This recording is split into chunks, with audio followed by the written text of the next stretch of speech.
बाबूजी, मैं बिरहा गायक Lalit Mastana and party Dalipur Sikandra Prayagraj Kamal Nayan music की तरफ से मैं आप लोगों के चरणों में नमन एवं वंदन करता हूं बाबूजी। हमारे प्रथम गुरु श्री ननकू रामपाल मदारपुर प्रयागराज तथा दूसरे गुरु श्री दयाराम यादव जो आज इस दुनिया को छोड़कर स्वर्गवासी हो गए हैं बाबूजी, और हमारे इस अखाड़े के एक श्रेष्ठ कवि भी थे।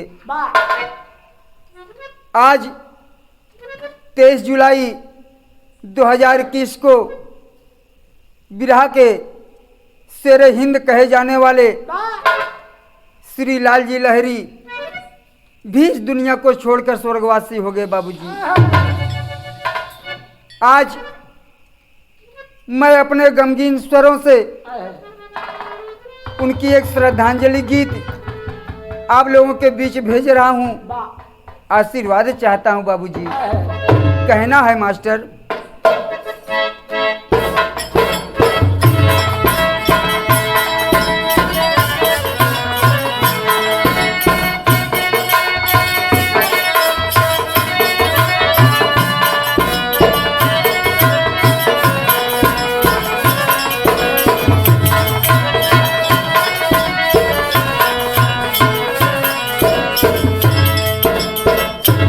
यही कहना हुआ क्या? कहे रे नहरे कदहला, अरे नहरे कदहला हेराई गईले हो, अब हेराई गईले हो, फुलवरिया के भंवरा पर आई गईले हो।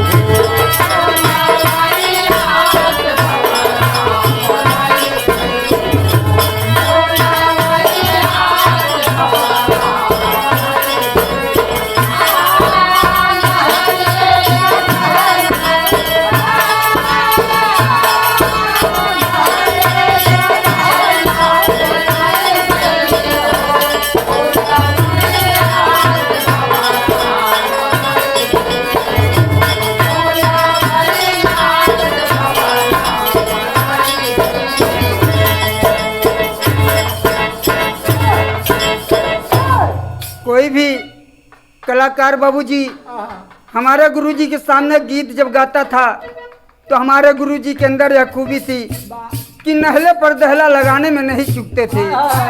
इसी पर कहना हुआ क्या मास्टर? नहले का दहला हेराई गईले हो, नहले का दहला हेराई गईले हो, भंवरा पराई गईले हो।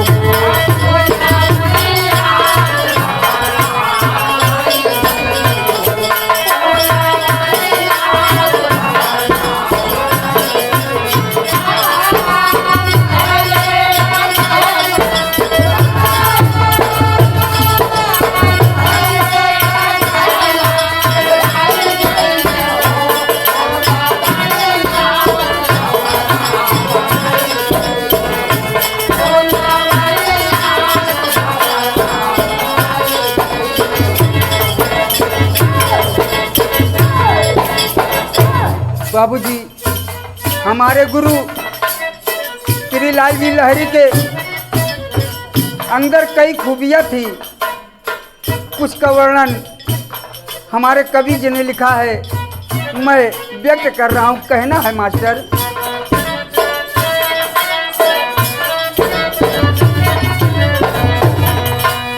ककहरा यो बंदित के माहिर गवैया,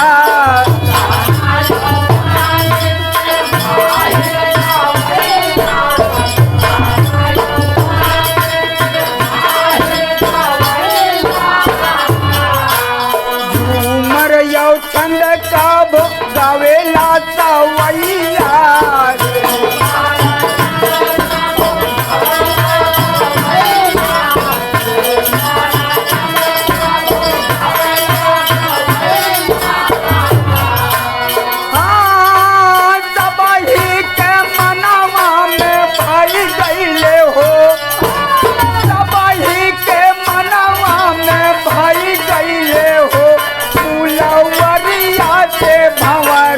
पराई कैले हो।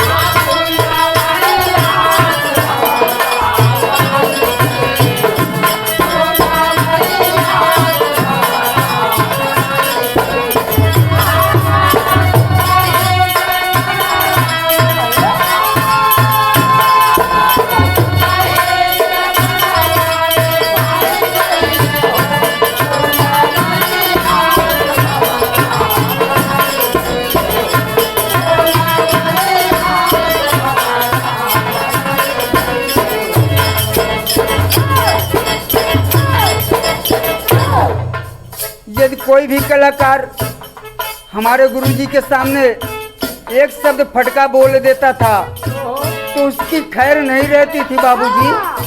कहना हुआ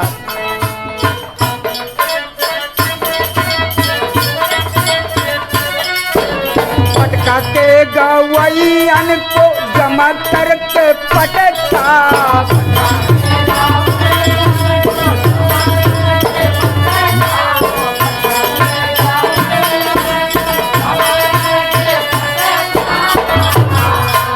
नमावा सुनत लागे करंट वाला झटका।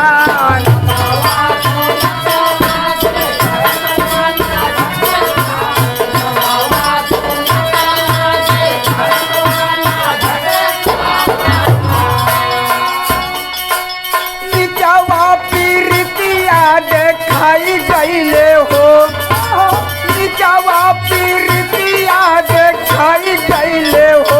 फूलवरिया से भंवरा पराई गईले हो।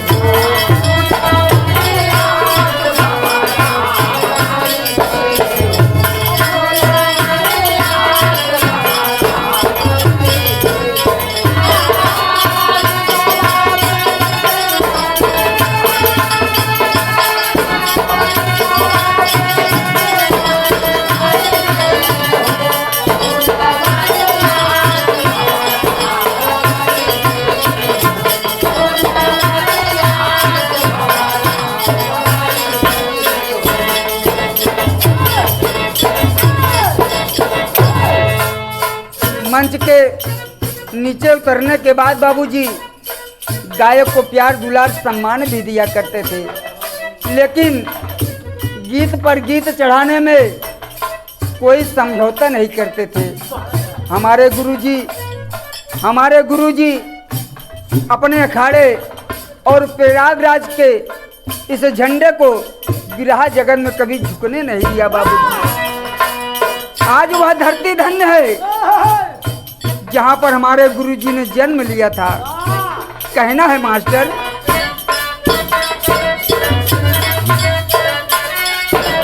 जगराज चटिया के रहल निवासी,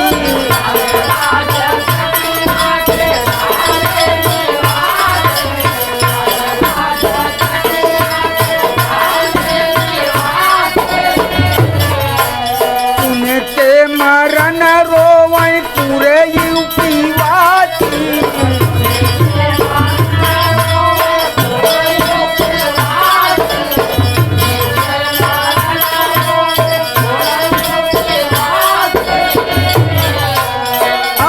यार बिरहा में सबक ही आई गईले हो, बिरहा में सबक ही आई गईले हो। फूलवरिया से भंवरा पराई गईले हो।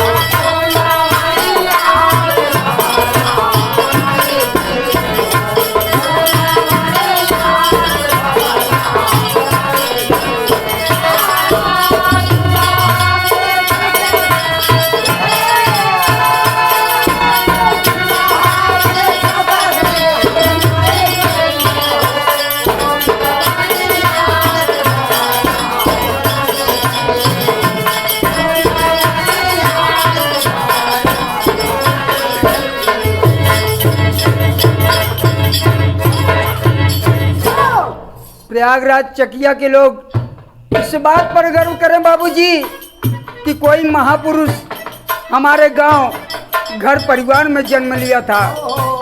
आज बाबूजी गुरुजी के मरने से तमाम शिष्यों का, तमाम लोगों का हृदय दुख से दुखित है बाबूजी। आंखों से अश्रुधारा बह रही है। कहना हुआ मास्टर,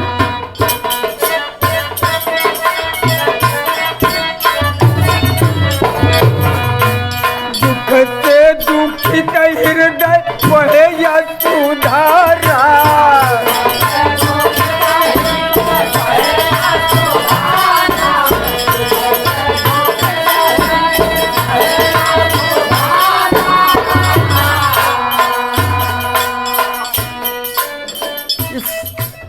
बिरहा जगत में, इस दुनिया में फिर से शेरे हिंद गवैया श्री लाल जी लहरी देखने को नहीं मिलेंगे। दुख है, दर्द है उनके छूटने का बाबूजी। अंतरे में कहना है मास्टर,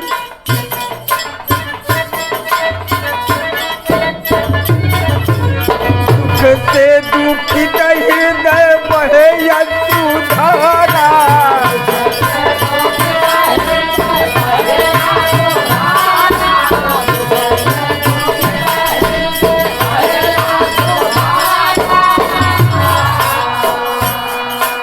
लहरी गुरु जी अब ना मिली है दोबारा,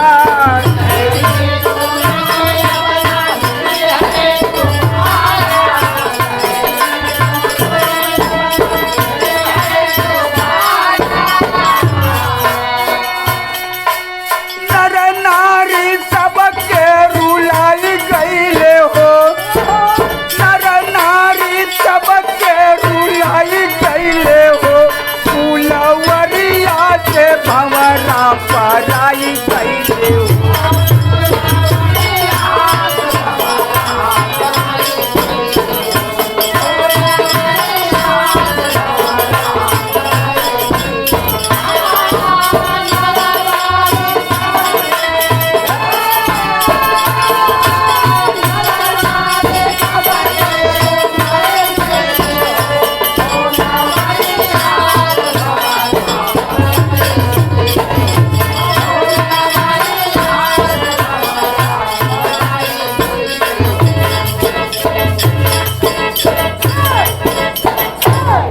अगले अंतरे में कहना है बाबूजी,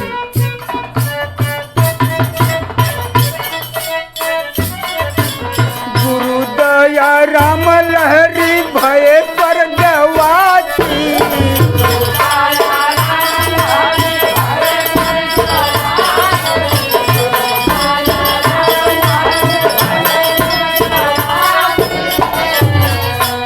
गुरु ननकू राम जी के छायल बाऊ दाती,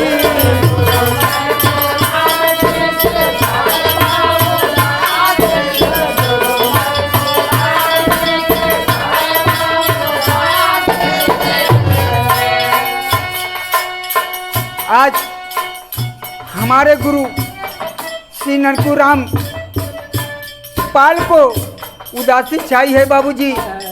एक तरफ उनके परम गुरु दद्दा दयाराम जी की छत्र छाया सर पर से हट गई, तो दूसरी तरफ बाबूजी उनके परम शिष्य श्री लाल जी लहरी का स्नेह छूट गया बाबूजी। उनको बहुत उदासी छाई हुई है। कहना है अंतरे में मास्टर, गुरु ननकू राम जी के छायल बाबू दासी,